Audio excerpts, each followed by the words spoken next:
dimanapun kalian berada, semoga kalian semua sehat-sehat selalu yang menonton podcast kita. Oke, perkenalkan nih podcast pertama kita yang bernama Jera, Jenny, dan Dara. Oke, di podcast kali ini nih kita tentunya bukan cuma hanya berbicara mengenai yang tidak, tapi kita membicarain yang hal yang sedang panas-panasnya, sedang hot-hotnya nih. Ya, benar sekali nih. Yang terjadi di negara kita yang selama 2 tahun nih habis pandemi, ya kan? Iya. Nah, terus lalu kali ini nih kita pastinya jelas mengangkat tema yaitu pulih lebih cepat, Bangkit lebih kuat. Asia. Ya, mari. Oke. Sobat terkasih, sebelum kita membahas tema yang tadi itu, kita ini nggak cuma berdua loh, tapi juga bertiga. Oke, kita hadirkan Ibu Sisilia Adan. Halo sobat-sobat Jera dimanapun kalian berada, semoga selalu sehat. Jumpa lagi bersama Ibu Sisilia Adan, dipanggil kuliah ya. Ya, gimana nih Bu? Kabarnya Bu? Puji Tuhan sehat ya. Gimana sobat-sobat Jera sama ini host Jera? Sehat? Wah, sehat ya Bu nih. Sip. Nih, kita seru-seruan nih kali ini Bu, podcast kita. Oke. Gimana nih Bu kesibukan kali ini Bu? Kan Ibu nih benar-benar kan seorang guru ya. Iya. Jadi memang Ibu ini tugasnya sebagai salah satu, bukan tugas ya sebenarnya kalau pendidik itu, jadi memberikan pelayanan di salah satu sekolah di SMP ya, daerah Surabaya, di Surabaya Pusat seperti itu untuk jenjang SMP. Sampai saat ini kesibukannya itu. Yang kedua juga masih sibuk untuk nari ya, jadi untuk melatih tarian, kemudian untuk membuat majalah-majalah, tapi itu jobdesk di luar ya, untuk ekspor saja. Benar-benar Ibu ini ngajar di sekolah mana ya? Oh iya, Ibu ngajar di sekolah Anugerah Pekerti di daerah Dinoyo. Wah, gitu ya. Oke, Ibu ngajar di kelas berapa aja nih Bu? Oke, kalau kelas 7, 8, dan 9 ya benar ya. Kalau mungkin sekarang kan kalian dapatnya kelas 1, 2, 3 SMP. Zaman Ibu dulu mungkin kelas 1, 2, 3 SMP itu sebutannya ya. Kalau sekarang 7, 8, dan 9. Oh iya, jelas sih, benar ya. Beda ya zaman dulu dari sekarang. Ya, Perubahannya beda jauh. Benar. Oke, berhubung dengan itu kita udah berbincang-bincang dengan Ibu juga nih ya. Kayak kita juga mau masuk yang lebih dalam, topik yang lebih dalam tuh apa ya? Kita memiliki topik khusus ya yang kita udah buat sendiri, yaitu No aksi, no perubahan dong. Jadi kalau ya benar, jadi kalau nggak ada aksi yang nggak ada perubahan dong ya. Wah, percuma sia-sia dong ya enggak. Oke. Jadi itu akan bersinambungan juga dengan tema kita, yaitu pulih lebih cepat, bangkit lebih kuat. Mantap sekali nih. Iya dong Bu, kita Bu. Makin hangat ya. Iya. Dalam juga. Oke, siap. Langsung aja kita membahas mengenai no aksi dan no perubahan yang memiliki kesinambungan dengan pulih lebih cepat, bangkit lebih kuat. yang pertama nih, menurut Ibu sendiri apa sih artinya pulih lebih cepat, bangkit lebih kuat? Kalau istilahnya ya, nanti tolong dikoreksi ya, para sobat-sobat Jera yang lagi nonton ya, tolong dikoreksi. Benar ya, menurut KKBI, KBBI sorry, bukan KKBI. Jadi Kamus Besar Bahasa Indonesia, pulih itu artinya kita pernah sakit atau pernah terjatuh. Jadi ketika kita jatuh atau misalnya kita lagi malam, kita itu nggak usah untuk terlalu mendramatisir, paham loh? Maksudnya terlalu lama untuk larut dalam sebuah persoalan atau masalah. Ayo kita move on ya. Kalau istilah zaman sekarang, zaman now ya, generasi zaman now, move on, segera move on. Artinya kamu harus segera untuk sembuh atau segera untuk keluar dari masalah tersebut dengan secara lebih cepat.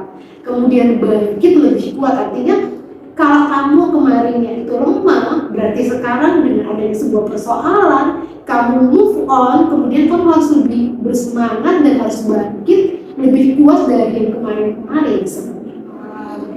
Benar juga ya. Iya, benar juga sih. Ya. Bangkit lebih cepat, Pulih lebih cepat, pulih lebih cepat, bangkit lebih kuat. Saudara kembali. Jadi untuk sobat-sobat Jera di luar sana, pulih lebih cepat dan bangkit lebih kuat. Kamu harus bisa berubah atau seperti tadi no aksi no perubahan. Oh iya. Ya. Jadi pulih lebih cepat berarti kamu harus segera pulih atau sembuh lebih cepat daripada orang-orang di sekitarmu, dan kamu harus bisa bangkit dengan semangat yang baru supaya menjadi lebih kuat daripada yang sebelumnya.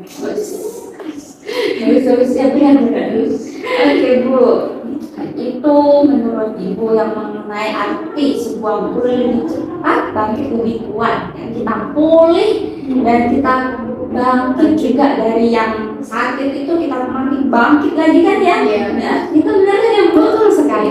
Terus kan pastinya juga ada nih arti semboyan juga tuh, pulih lebih cepat, bangkit lebih kuat.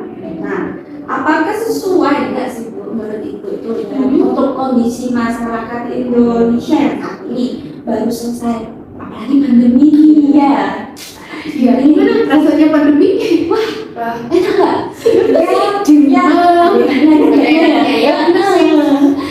Enggaknya sih.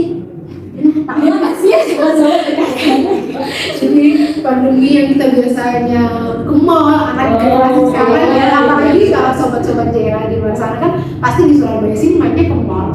Langsung saat pandemi 2020 ya, bulan Maret. Ya, 2020 bulan Maret ya. Kalian semua sobat-sobat Jera di luar sana pasti yang seringnya ke mall, tiba-tiba langsung dibatasi nih, nggak boleh ke mall, pembatasan juga, lockdown ya, juga itu lah. sempat stres dan sebagainya. Stres banget. Kalau menurut Ibu sendiri, untuk keadaan masyarakat untuk saat ini kita patut berbangga ya. Kita utama dulu untuk tangan masyarakat Indonesia. Kenapa?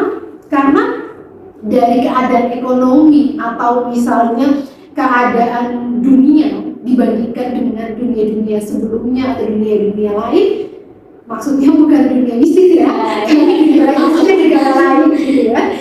Jadi kita itu termasuk negara yang diperhitungkan cukup stabil ya. Jadi masyarakat Indonesia, pemerintah berusaha sebagaimanapun caranya bahwa perekonomian kita tidak jatuh sejatuh-jatuhnya dibandingkan dengan negara-negara lain. Mungkin para host atau sobat-sobat Jera di luar sana bisa melihat ya, waktu pandemi kemarin bagaimana inflasi ya, bagaimana keadaan ekonomi, kemudian keadaan pemerintah negara-negara lain, bahkan beberapa negara itu masuk dalam proses krisis dan bangkrut. Dan kita bersyukur masyarakat Indonesia itu stabil ya, pemerintah itu memberikan kebijakan yang sangat luar biasa sehingga kita tetap dalam kondisi stabil meskipun kita tertimpa COVID, kemudian ada lockdown juga ya, meskipun perekonomian kita tidak sehat seperti sebelum-sebelumnya, tapi kita merupakan masyarakat salah satu negara atau bangsa yang diperhitungkan dengan pulih lebih cepat ya, dan kita bangkit lebih kuat dari sebelum-sebelumnya seperti itu ya. Jadi luar biasanya Indonesia ya. Bagaimana peran dari para menteri, pemerintah, dan yang paling penting adalah kebijakan-kebijakan yang dilakukan dari para warga ya.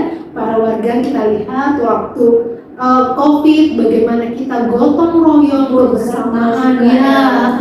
Bisa dilihat bagaimana orang memberikan donasi, banyak sekali masyarakat Indonesia yang punya kepedulian ya. Mungkin sobat-sobat Jera di luar sana juga melakukan aksi-aksi seperti itu ya. Jadi kita negara Indonesia negara yang punya kedaulatan tertinggi di tangan rakyat. Kemudian juga Bhinneka Tunggal Ika, meskipun berbeda-beda tapi kita tetap satu. Artinya ketika saudaranya atau keluarganya, orang-orang di sekitar itu tertimpa musibah seperti pandemi COVID kemarin, kita bergotong royong bersama, ada aksi peduli, kemudian pengiriman masker, obat-obatan, sampai secepat itu, dan waktunya itu sangat singkat ya, sehingga banyak dari orang-orang yang terkena COVID itu cepat untuk pulih ya. Jadi itu luar biasa ya. Kemudian kebijakan yang diberikan oleh pemerintah juga yang tadi seperti yang Ibu sampaikan, bahwa kita cepat untuk mengatasi krisis atau mengatasi permasalahan dalam bidang ekonomi, sehingga kalaupun kita terjadi inflasi itu kenaikan harga barang dengan berkaitan dengan mata uang ya. Jadi di mana kalau misalnya terlalu tinggi, otomatis negara itu terancam bangkrut. Dan puji Tuhannya kita sedikit saja ya dibandingkan negara-negara lain, sehingga kita merupakan salah satu negara yang diberi Tuhan di dunia. Bersyukuri lah ya. Bersyukur sekali ya. Ya, sudah sekali banget Bu. Oke. Terus peran atau upaya apa yang bisa dilakukan sebagai warga Indonesia di masa sekarang, terutama di dalam dunia pendidikan. Soalnya kan Ibu kan guru ya. Ya, betul sekali. Terima kasih ya hostnya. Hostnya ini cantik-cantik semua. Terima kasih Bu. Jadi enak nih berbicara-bicara. Ya. Oke, mungkin para host dan sobat-sobat Tiara di luar sana pernah mendengar istilah seperti ini. Kita tidak bisa mengubah dunia karena dunia itu terlalu luas. Yang kita bisa lakukan adalah mengubah diri sendiri. Karena dunia itu bisa berubah karena manusia di dalamnya berubah. Nah, tadi sangat bagus sekali untuk topiknya no aksi no perubahan. Sebuah tempat atau sebuah dunia itu akan berubah kalau kita melakukan sebuah aksi. Mungkin saja aksi itu bagi kita hal yang kecil, tapi bagi orang yang membutuhkan itu sangat berarti ya. Contohnya pada masa pandemi kemarin, mungkin bagi orang-orang di sekitar, ngapain sih kita bagi-bagi masker? Tapi bagi yang membutuhkan itu sangat penting. Apalagi sekarang masker itu menjadi tren ya. Nggak ada masker kita nggak bisa kemana-mana. Jadi sekarang kita setelah pandemi itu kita ke kampus atau kita ke sekolah atau kemanapun pasti kita harus menggunakan masker ya. Jadi masker itu adalah apa namanya, sebuah keharusan ya, wajib utama ya. Nah itu ada salah satu ini ya, perubahan aksi sekecil apapun itu sangat bermanfaat ya. Nah kalau untuk dunia pendidikan, bagi Ibu sebagai seorang guru yang kita kembali lagi memberikan sosialisasi kepada para siswa ya, karena Ibu mengajar di SMP, otomatis yang Ibu lakukan pertama kali adalah memberikan sosialisasi dan menerapkan, karena segala sesuatu itu tanpa diterapkan itu hoax ya, istilah sekarang ya, sia-sia atau hoax nih ya. Jadi ngapain kalau cuma ngomong aja tapi nggak ada aksi, dia nggak ada perubahan, yang cuma nggak aksi nggak perubahan ya. Benar, sesuai dengan visi kita ya. Iya benar sekali. Jadi ya sosialisasi, kemudian yang kedua dalam dunia pendidikan selalu menerapkan apa yang kita lakukan. Misalnya paling gampang adalah selalu menggunakan masker di dalam ruangan tertutup, kemudian menerapkan pola hidup bersih seperti mencuci tangan atau menggunakan hand sanitizer ya. Itu yang paling dasar atau yang paling utama. Kemudian yang kedua sekarang dalam menghadapi masa-masa sekarang setelah pandemi ya. Kalau mungkin kalian ya tahu istilah-istilah generasi Z atau generasi milenial ya, biasanya itu sering disebut generasi strawberry. Kalau Ibu sih nggak tahu ya benar nggak ya, mungkin sobat-sobat bisa memberikan ini ya komentar, benar nggak sih? Menurut informasi di luar sana, generasi Z itu generasi yang strawberry. Tahu nggak kenapa? Karena strawberry itu cepat tumbuhnya ya. Jadi sebenarnya kenapa dikatakan generasi strawberry? Karena mudah putus asa. Nah, kita masyarakat Indonesia itu tidak ada istilah seperti itu. Ya, itu yang ditanamkan ke anak-anak, ke siswa, para siswa SMP ya, karena Ibu ngajar di SMP. Jadi Buya menanamkan bahwa ketika kamu melakukan sesuatu tidak ada hasil tanpa usaha.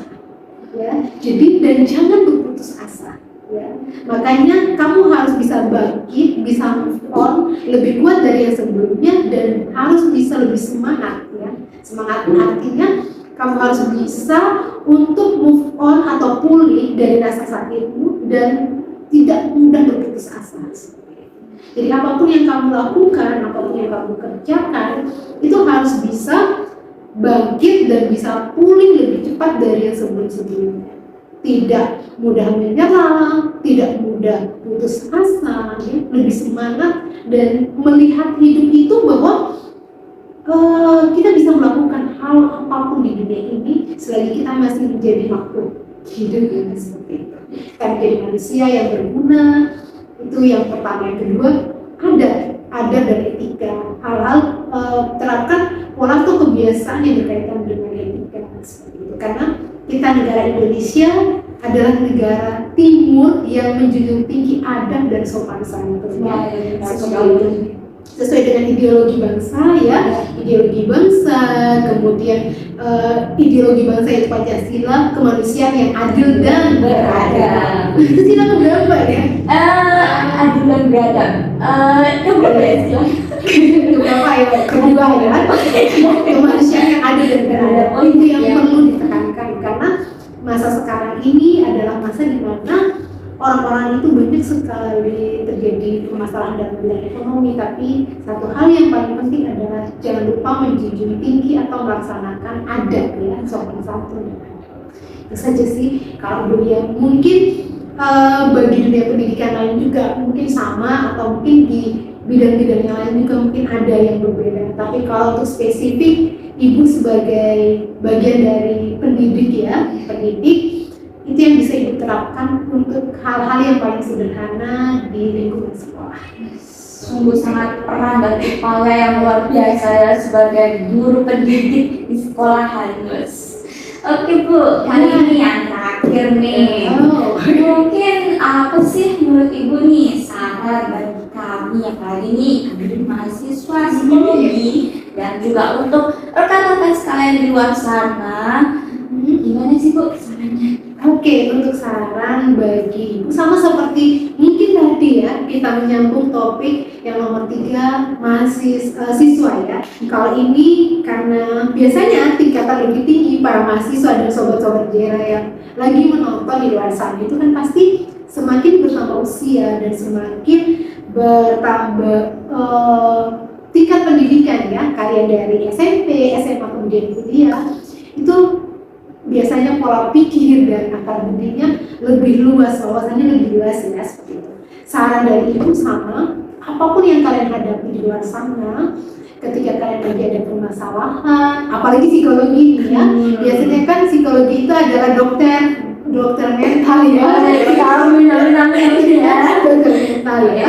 Jadi saran dari ibu ya adalah ketika kalian menghadapi sebuah persoalan di luar sana, ingat cepatlah move on atau cepatlah pulih ya, pulihlah lebih cepat atau move onlah lebih cepat dan bangkit lebih kuat dari sebelum-sebelumnya. Tunjukkan bahwa kalian itu berbeda daripada yang lain.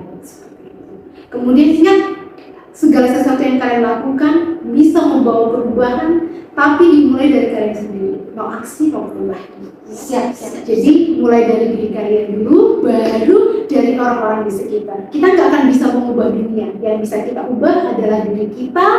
Dunia akan berubah kalau kita akan berubah. Seperti itu. Keren. Luar biasa saran yang sangat untuk kita terima. Wah, tetap semangat ya untuk para mahasiswa. Kemudian ingat jangan putus asa karena setiap persoalan itu pasti punya penyelesaiannya. Siap. Oke, itu dia sobat terkasih, podcast kita kali ini yang berbicara mengenai pulih bangkit lebih cepat, bangkit lebih kuat ya. Bangkit lebih kuat guys, maaf guys. Oke, yang topiknya no aksi, no perubahan. Oke guys, sekian podcast kali kita kali ini. Semoga apa yang udah kalian dengar, udah kalian dapat mengenai apapun itu, untuk apa ya, bangsa kita bisa pulih lebih cepat ya, bangkit lebih kuat. Semoga kita masyarakat semua di sini bisa membawa perubahan itu, bisa memulihkan bangsa kita lagi lebih cepat, lebih pulih, dan tetap semangat semuanya. Ya, oke dia. Semoga podcast kita kali ini bermanfaat. Ketemu lagi kita nanti di selanjutnya. Oke, sekian dari podcast Jenny dan Rara.